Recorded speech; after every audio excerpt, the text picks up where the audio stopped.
Hello, you gorgeous people. I've decided that with Ask the Emissaries, right, I am going to actually let the emissaries answer. Okay, I think that'll be much nicer. I'm going to channel them. Okay, so I'll tell you what the question is and then I'll channel the answer. I think that's going to be much easier for everybody. Well, it's going to be like more fun, I suppose, just hearing the emissaries answer. Obviously, it's my voice, but they talk in a very different way to how I do. Okay, so just so you know, I lost all of my computer information when Microsoft decided to do the February update on my computer. The computer won't switch on now. Thank you, Bill Gates, you twat. So, I know he's not attached to that, but he still is, isn't he? It's still a horrible company. The sooner I get out of that, the better. So, if you sent a message to me by email asking the emissary something and you haven't heard that message answered, please will you send me it again? Okay? Sorry about that, but these things happen. So today we're going to be answering the question that Dawn Fletcher asked, and it was, what do the emissaries think about dragons? Okay, I have no idea what they're going to say. I really don't. And when I look at that question, it makes me giggle because I think, I know it's not the emissary. I mean, they're here for the Great Awakening, but let's see what they say. Okay, who knows?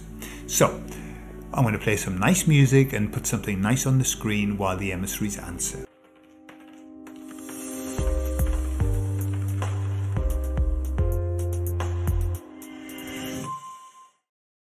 Across the ages there have been many myths and many legends of great animals of great power. These legends are to be found all over the world.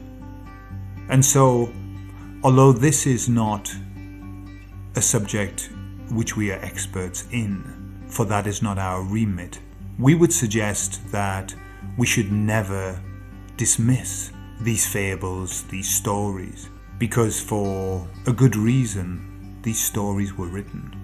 And so we are not saying that dragons exist or have existed. What we are saying is that on some level the story of the dragons is true, just as everything is true that we wish to make true. We are the creators of everything. We have talked of this before, that our thoughts create. What we expect to see, we see. And so everything is possible. There is nothing that is outside of the reach of humankind when they choose to create that thing. There was a time when people were certain that dragons existed, and in that time dragons existed. As human consciousness changes, as human consciousness and awareness shifts, so does reality. This is so important that we grasp this idea. There is no reality that is real. There is only reality that is constructed by the group act of creation. For that reason, where we place our attention is vital if we want to create change. Where we place our attention changes everything. Quite literally, on a physical level. Nothing is real. Everything is mutable. One reality morphs into another reality based on the human expectation. Of course, there are other things involved. There are other influences. And what has happened is that those who seek to maintain power in this world have worked very hard to manipulate the minds of humans so that they create a reality that we are currently living. They understand the power of the collective, and they have chosen to harness that power so that they could then push the buttons, so to speak, and the collective would create the reality that they wished for. And when we say they, we are talking about those who would rule. However, everything is changing.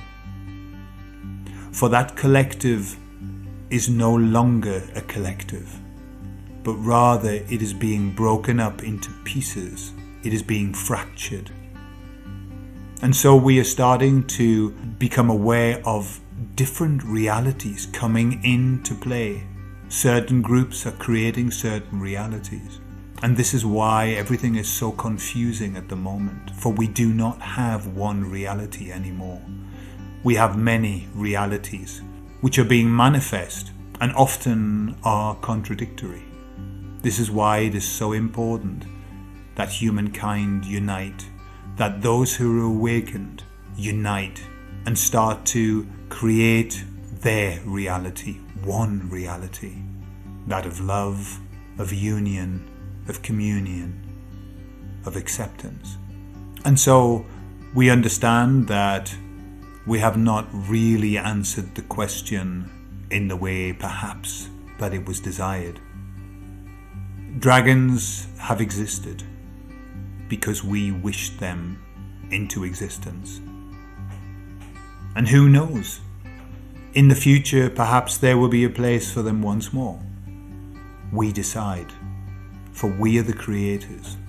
We ask you to take one thing from this answer, and that is to understand your own power.